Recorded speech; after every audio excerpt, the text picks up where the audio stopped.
Kung may isa kang sneaker na isusuot habang buhay, ano at bakit? Kung meron ngayon, siguro Vomero pare. Sobrang lambot sa paa. Kahit anong colorway ng Vomero 5, Vomero 5. Kung may isusuot ka ma'am na isang sneaker habang buhay, ano yun?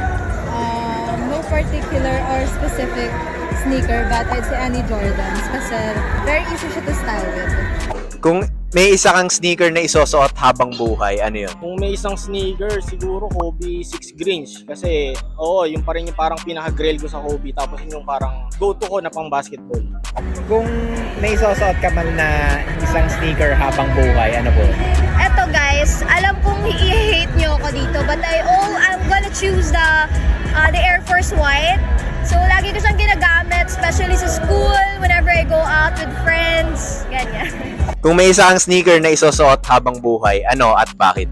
Isang sneaker, nasabi ko na Photon Dust, Vomero 5. Pa rin. Kung may isusuot kang isang pair habang buhay, ma'am, ano yun? Siguro yung Converse naman na high. Oo, yung Holy, diba? Kasi, ewan ko, isa din sa pinaka-favorite ko na Holy talaga kasi. Kaya kahit anong forma mo, ang ganda.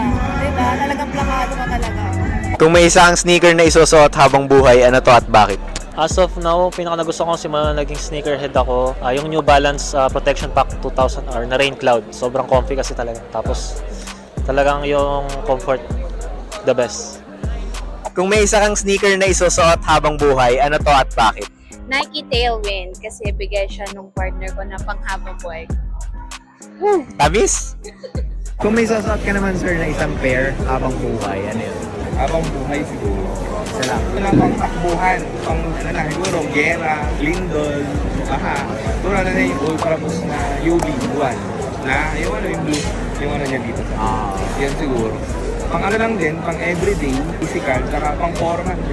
Forma, tapos pang health fitness, gym. Pero hindi ko inaan saan yun. Pang forma lang. Optics, you ballin' boy.